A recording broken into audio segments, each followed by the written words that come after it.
We were so excited to have Pipp Horticulture visit our facility to discuss how we're integrating their vertical grow rack systems into our operations. As one of our strategic partners, Pipp is a leader in utilizing as much square footage as possible to maximize cannabis production. We were excited to sit down with Michael Williamson, the Director of Cultivation for Pipp, and Gary Holland, one of the co-founders of Endless, to discuss how our strategic partnership is revolutionizing cannabis cultivation. Enjoy. In a world of cannabis cultivation, there's so many key factors that come into play. One is space of the plant. We're happy to be joined by the team at Pipp as they do an Endless walkthrough and be sitting with Michael and Gary. If you guys could just introduce yourselves and what you do. Yeah, I'm Michael Williamson. I'm the Director of Cultivation at Pipp Horticulture, co-founder of Greenhouse Industries, now a division of Pipp. And I bridge knowledge gaps between customers, sales, and our in-house engineering team. And I sit on our product steering committee. I'm Gary Holland. I'm one of the co-founders and directors of Endless. I've been the Director of Cultivation, Director of Operations. Now I'm heading up the Research and Development Department in robotics. Primarily, initially, I designed a lot of the grow here, the SOPs, and all the things that we'll probably discuss here. And I've been doing this for about 4 years now. So, Michael, you and the team at Pipp got to take a tour of the facility. What was your initial thoughts whenever you walked through and seen Pipp racks in some of the grow rooms?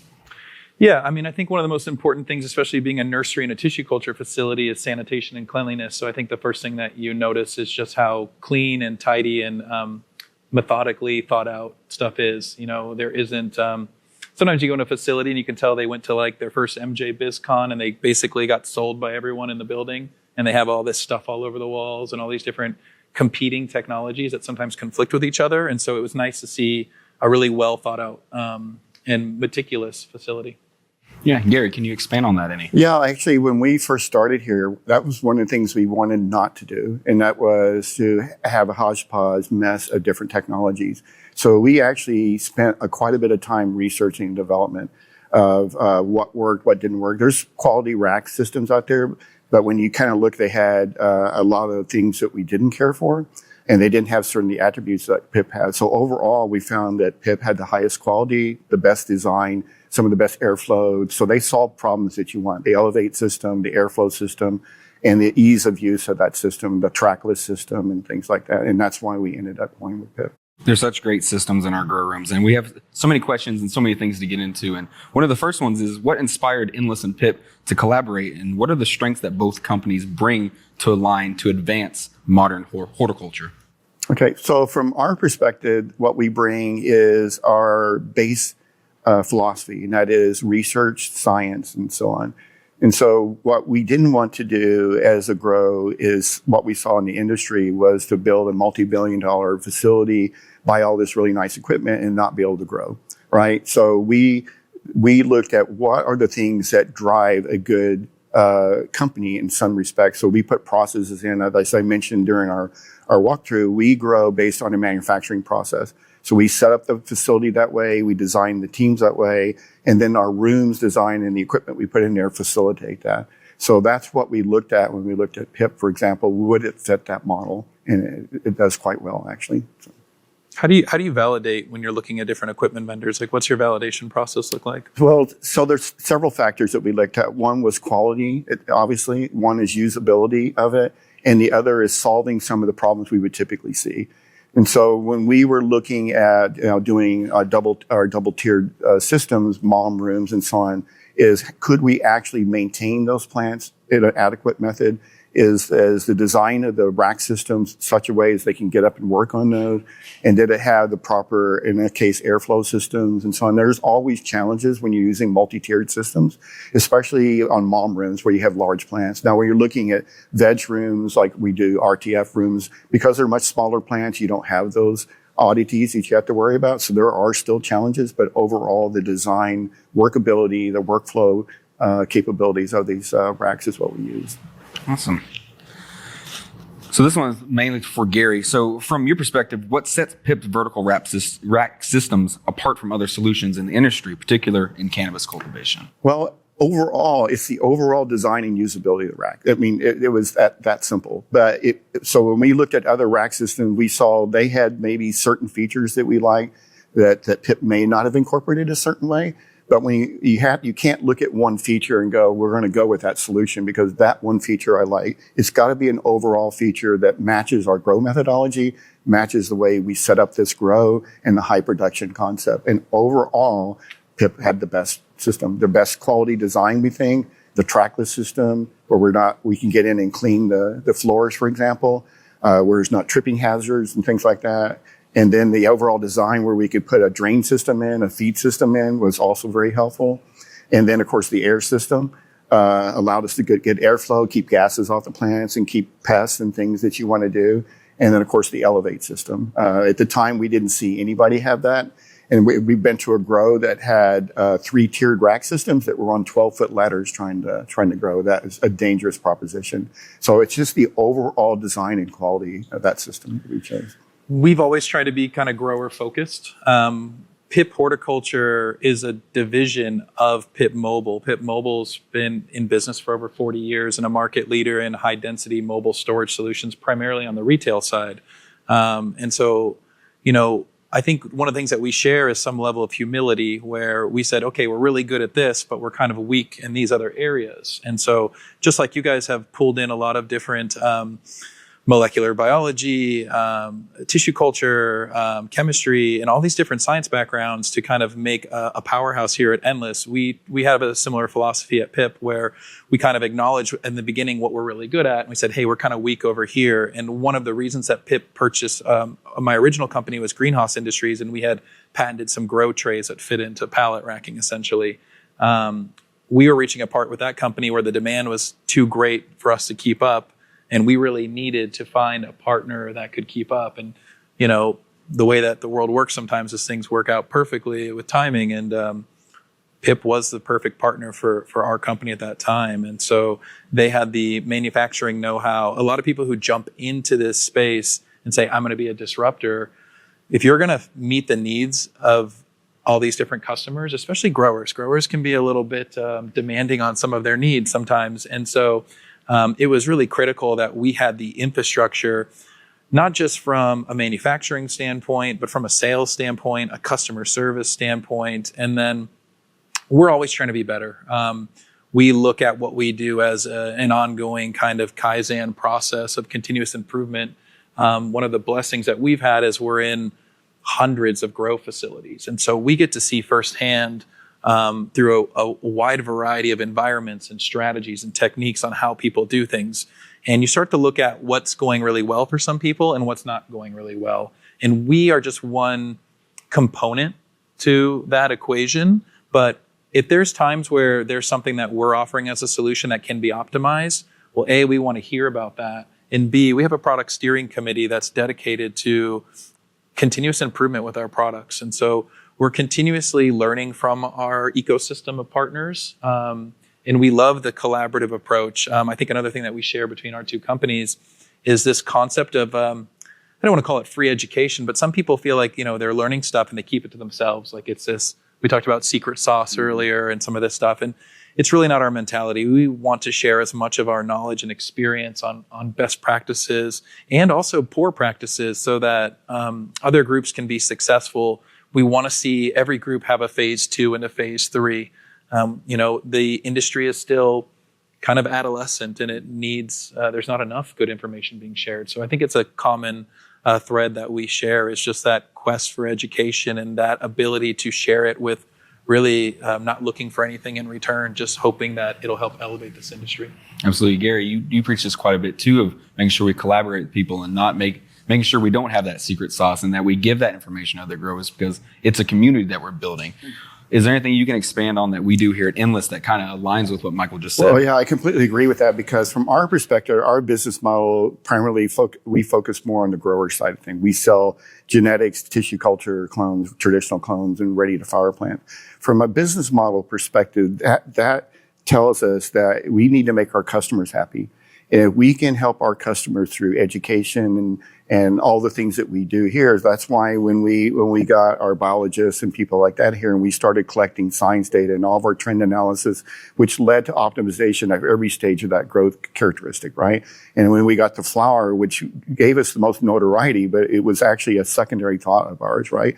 But then we realized that, hey, if we can get our customers who are struggling to produce good quality flower or high quality yields and that kind of stuff, if we can help them through education, then they're going to come back to us, right? It not only helps the community, but it helps us as a company, and it helps our employees. So the more highly educated your employees are, the better they're going to perform, the more involved they'll be in the decision making. So it's critical to our long-term strategies. Awesome. Michael, this is a question for you. So when it comes to environmental factors like airflow, humidity, and lighting, how do Pipp racks ensure optimal growing conditions across all those tiers?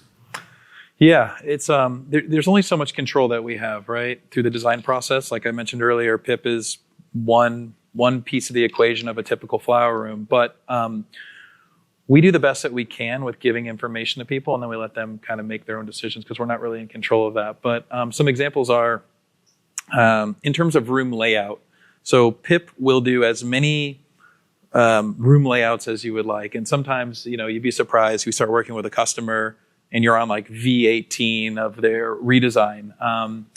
We partnered with a company called GrowGlide, which had a really unique piece of technology, which was a room generator tool. It's a free tool on our website, and it allows people to kind of experiment on their own. And within seconds, you add in the information you want, how many tiers, how big my room is, and it'll configure a 3D model that you can play around with. And so, the general messaging that we've been giving people in terms of room layouts is allowing adequate space around the cube.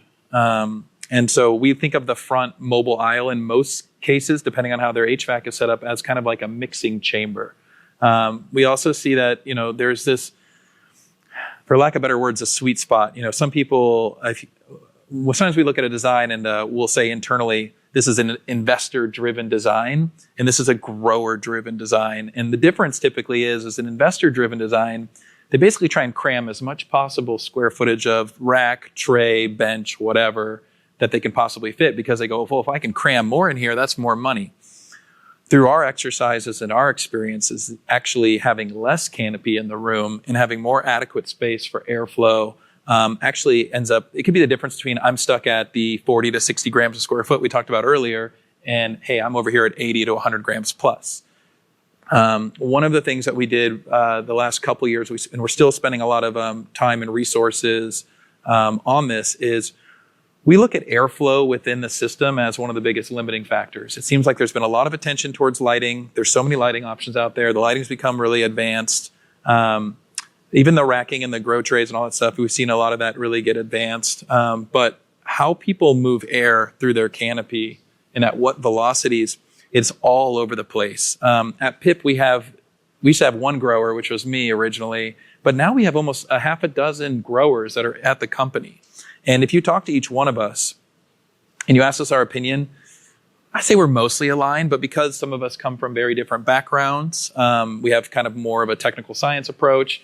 We have a little bit more of a kind of a bro science approach too, of just kind of legacy grower. You kind of get a mixed spectrum of responses. And so one of the things that we focused on when we were redesigning vertical air solutions, VAS, what we call Gen 2, is we said, let's take the grower opinion out of it. It's relevant, but we were getting a lot of I think, I feel, and it wasn't really backed up and validated by data. And so for us, we looked at CFD modeling. We looked at third-party validation. We're doing not clinical trials. We're doing airflow trials with Allison Justice over at the Cannabis Research Coalition. And we really want to better understand what are the optimal targets for airflow.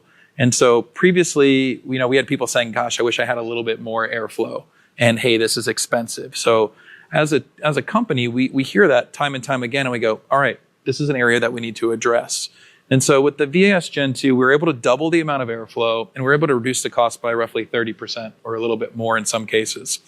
And so all of that was really driven by third-party data. And we're still kind of refining these systems, and we're constantly testing, and we're working in collaboration with groups like Endless to really get feedback from multiple sources so that we can make the best decisions possible for our customers. And at the end of the day, we're always wanting and willing to be better. And I think that's one of the most important things. And for us too, it's nice to have a strong financial backing, because the cannabis industry can be volatile. And so if you are going to invest in a product or equipment manufacturer, you want them to be there for the long haul. You want to make sure that customer, when something does go wrong, you want to make sure they're there to make it right. And so that's a big area that we've focused on over, the past 7 or 8 years in that particular division. Like you said, the industry is expanding. It's all about research and development. That's where we're kind of seeing a lot of this industry and a lot of these people go towards, is not just growing exceptional weed or cannabis, but why is it growing exceptional? What can we do to help, get the maximum yield out of all of our plants? So with people like Pipp, we see that. We get the space these plants needs. Like you said, lighting, all these factors go into play. Now, this question's for either one of you. Gary, we'll focus it towards you at first, but how does Pipp Racks and Endless Biotech's tissue culture together maximize space, improve those workflows, and drive efficiencies in cannabis cultivation facilities? Well, it gets back to the ability to support our workflow, right? Because we're the grow side of things and, of course, the tissue culture side of things. And we have certain criteria that we want to grow by. We're a science-based grow. So we do things in a certain order and methodically a certain way, right? And so by doing so, we have to have something that supports that. It's like if you want to design a certain car, you have to have a frame that supports that and the ability to manufacture that, right? So for our methodology that we use, and we think for most grow methodologies that I think would be implemented, that's why we end up with the Pipp Racks. There's one quick thing I wanted to note on the airflow of the investor versus the grow side. So one of the things that, and we've seen that here, is that when you have a multi-tiered environment, you got a large mechanical piece of equipment in a room. And the more mechanical things or the more substance you have in a room, the less airflow you have in that room. So even though you may have good airflow within the rack system itself, if you're bringing in that static air that's within the room, then you're having multiple problems there, right? So one of the things that we learned about these rooms when you have these multi-tiered rack systems is you want a slow movement of air around the room, right, to keep that air mixed so that the HVAC system and your supply and returns and your dehumidification can actually work. Because if they're just doing it in an isolated component of the room, you got good air here, but you got bad air elsewhere. So what we ended up doing, and you saw that in the tours, we created a vortex of flow around that room, and that's what helped solve that problem.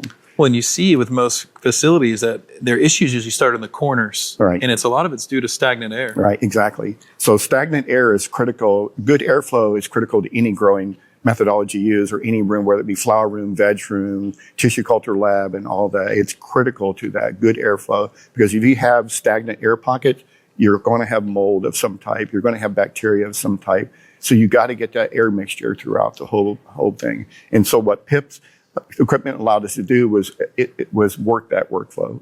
The workflow that we need as a grower, as a growing team, and all the stages of growth. And then, of course, the ability to adapt to these different changes and so on.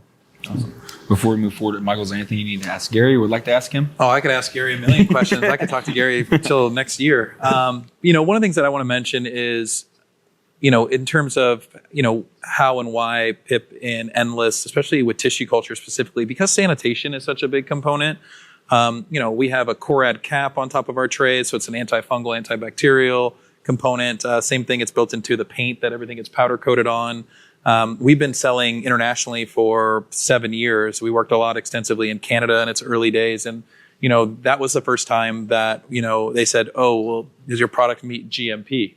And so we've made a lot of adjustments to our systems to make sure that cleanability, because GMP generally isn't necessarily associated with the rack, but it's associated with the processes of sanitation and cleaning around some of these things. So we made sure that, there weren't a lot of small grooves and things to hide in. We've enclosed a couple components. We've changed a lot of critical components over to stainless to reduce the risk for oxidation and things like that. And so, look, tissue culture and multi-tiered cultivation is not a new concept, because of the small vessels or containers that it is stored in. It's very logical to stack it anyways. I think we've just basically created a better mousetrap that makes it more labor effective and allows for ease and cleanability. When we were designing the trays originally, that was my main motivator on when we patented the original trays. Was the trays that were on the market at the time, they took forever to clean. And, I was trying to have that quick turnaround like we've been talking about. And I was watching all these really unsanitary practices, and then they wouldn't even validate their sanitation practice in most facilities. So like, oh yeah, that room's sanitized. But it's like, how did you validate that it actually is, right? And so one of the things for us with the tray design was, how do we make a tray that is friendly to plants, has great drainage, and most importantly, cleans quickly. And so that, these are some of our motivators. And I think a lot of that ethos is aligned with just general micropropagation and tissue culture production. Awesome. Michael, this question is directed towards you. So looking forward, how do you envision the role of vertical farming and racking system expanding beyond cannabis into other sectors of agriculture? Well, how far forward are we going to go? As far as you like, where do you see the future going? I told Tom French, our director of engineering, this a long time ago, and I may have just butchered his title. It might be a VP of engineering, but anyways, he goes, "What's the future of this look like?" And I said, I think all the work is going to flow to the workers. I think you're going to have robotic bots pick and pull trays, and you'll be able to call stuff. I think you'll see very little people inside the room. And, because we're talking about tissue culture, this already exists in a lot of other markets. So if we kind of pick on the orchid market for right now, with a lot of the orchid markets, you go to an orchid greenhouse, it'll be 500,000 square feet, and there won't be one person inside the house. And they'll have an overhead tram or trolley that comes and picks up trays and brings them to a centralized head house. And you'll see one master grower who's working off of an iPad, and he's calling different things. And you'll have everybody in line, in a line, working on stuff. And so I think we're going to see a lot of efficiencies. My hope, and I do think it's a little bit ways out because there's some stuff to figure out with irrigation, but my hope is that in the future we see the work come to the workers versus sometimes going into the labor labyrinth, which can be a multi-tiered environment. Gary, can you kind of touch on some of the robotics? Actually, he touched on a couple of things we're actually actively working on. So we mentioned this a little bit in the walkthrough was, our end goal for tissue culture is millions of clones a month. And once we go past the cannabis side of things, we'll go into even more things, right? And so when you're dealing with millions of components in a warehouse per se, how do you deal with that? As he mentioned, it can't be people. Not if you had, say, 20 million pieces that have to be stored, monitored, go out and get them, know where they're at, and all that kind of stuff. It's robotics, right? And so robotics will pull things out of the rack and bring it to the people, that kind of thing. Or like they're pulling an order either for subculturing or an actual order for clones and so on. So right now we're actively working on a warehouse management system that's done with robotics using some type of racking system with certain types. So we're kind of reinventing the concept of tissue culture because of that. Because when you're starting dealing, it's fine to deal with a few thousand or 10,000 or 20,000 clones. That's fairly standard and people can manage that. But when you're dealing with millions, that's out of the realm of ability for a decent amount of people to manage that. So that's where robotics comes in. So he's exactly right. That's where we're moving towards. Awesome. The future of cannabis cultivation seems so innovative and so just futuristic from what it seems like it was even just a few years ago. So like you both have mentioned, there seems to be no end to this and where we can go with it. And it's a bright future. I would venture to say you might see robotics in the flower room, right? Trimming plants, harvesting plants, all kinds of things. So. Gary, this is a question for you. So touching back on maximizing space and efficiency, what has been the measurable impact on yield for here at Endless? Well, we haven't flowered in the double-tiered system, but we are getting ready to do that. But it does effectively double your canopy. So, for example, in our flower rooms, we have single-tiered systems. We did that on purpose because frankly, it was better air system. We got more intense lights that we could put in there. And so it worked out for that. But for our veg rooms, our RTF rooms and things like that, it wasn't practical to do single tier. We could only get a limit of the plants in there. So the double tiered environment doubled our canopy. So it doubled our revenue from that perspective. It doubled the amount of moms we could have in a room and those type of things. So it's critical to our workflow for that in business. So you had kind of mentioned a double tiered system. So what is the plan here at Endless in regards to expanding beyond cannabis? Okay, so there's a couple of things we're in the process of doing right now is the propagation hall that we currently use for tissue culture lab, growth chamber, and cloning is actually going to go away here soon, right? And so the area we're sitting in right now is going to be the new tissue culture lab. And we're getting ready in our phase 3, which we're going to announce this Friday, is we're going to be adding about 6,500 square feet of lab space and growth chambers. That's our next iteration before the big lab is built. So what that means is we're going to move all of our flowering over to that propagation hall, which means now we're going to be doing double-tiered flowering. So that's something we're going to get into. Now, because of the way we grow and the way we manage the plants, it's not going to be a big deal for us because we'll have 5.5 to 6 feet of space to grow in.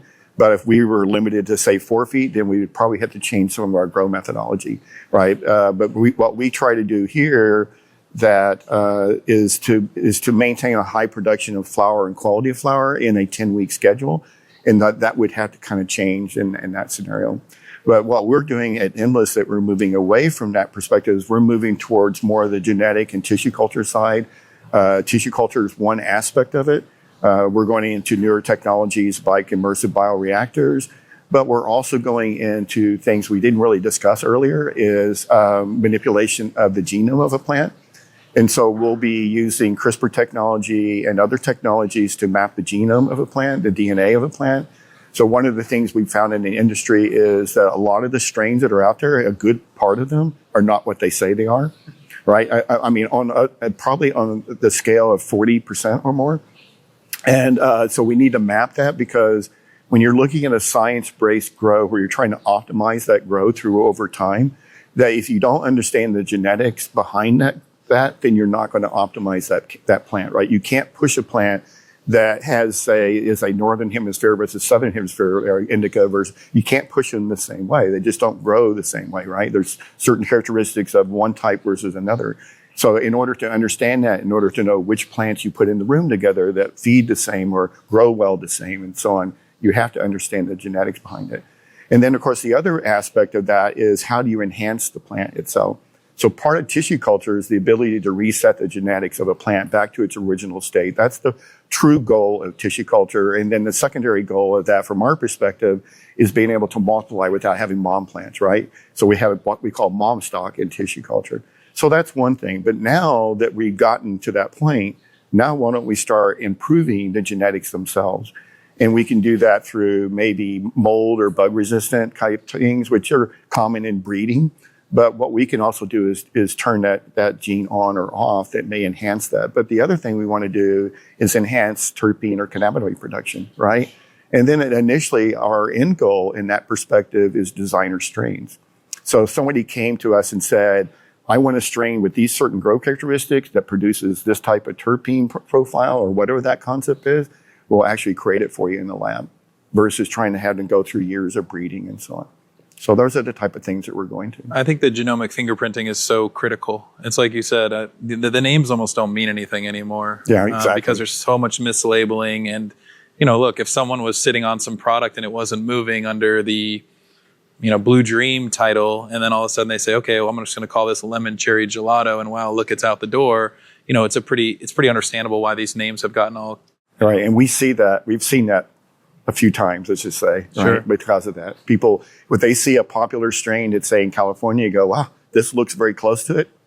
I now have that new strain, right? Well, the other component is just, being organized at this level is really challenging. I know you have seed to sale tracking components in some states, but the amount of mislabeling that just goes on a daily basis, some of the mislabeling is completely accidental, and then it becomes the new mother stock, and people don't even realize that it's not even the same thing they originally thought they had. Exactly.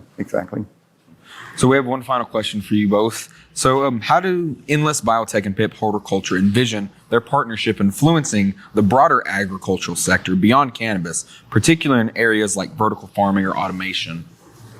Michael, we can start with you. Yeah. Look, we're always looking for strategic partners that bring something to the table. And, it's clear that Endless has big aspirations, but they also seem obtainable and reachable with the path that you're on. Pipp has been working in non-cannabis CEA crops for about 7 years as well. And so it's a growing segment for us. It's obviously not quite what cannabis is, but we are fully dedicated to cannabis and CEA non-cannabis crops. We've got several incredible projects, kind of with the basic stuff that you would imagine, microgreens, leafy greens. We're interested in other crops as well, and it's amazing how many people reach out to us for strawberries, mustard greens. Wasabi is a new one that's come up a couple times. We've had people reach out for saffron. And so we're really willing to work shoulder to shoulder with, leading companies that are actually trying to do something. And so for us, we like to kind of play Switzerland and be relatively flexible. So depending on what our customer or partners' needs are, we're open because we have mostly a vertically integrated company, meaning that the engineering, the manufacturing, and the sales is all under one roof. We don't work with dealer networks. We don't outsource these different options. And so we do have quite a bit of creative control to create and tailor solutions for the right cause and the right companies. Gary? Actually, that's one of the things we looked at when we went with Pipp is we saw innovation in the rack system over a period of years. And then the other aspect of that was, like, for example, the new VAS system that they put in, much better airflows. So it tells us that if you're going to buy mission critical components to put into your company that drive that company, then you want to be with a company that, first of all, is going to be in business for a while or has been in business for a while and is constantly innovating, which is what you want. And that way, when we want to drive new technologies or new things like we were talking about warehouse management, then we know that company could help us with that specialized system or at least in a generic system that we can adapt and so on. So. Anything else you two want to add?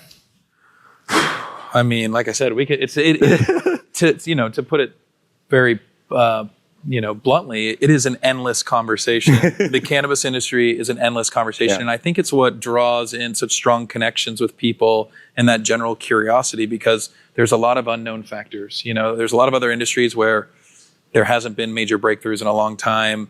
Some of the science is a little bit stale, but I think we're just kind of getting started, to be honest with you. I know people get freaked out because they see consolidation happening in these states, but from my perspective, I think the cannabis industry is very much in the infantile stages, and hopefully when we see some of the legalization stuff happen and change on a national level, you'll start to see larger capital resources, more well-funded science and stuff like that. And I think that's pretty exciting. And we're excited to have incredible partners like yourself and look forward to continuing the journey together. Thank you. So one of the questions we got at MJ BizCom was along those lines, and it had to do more so with where the industry was going.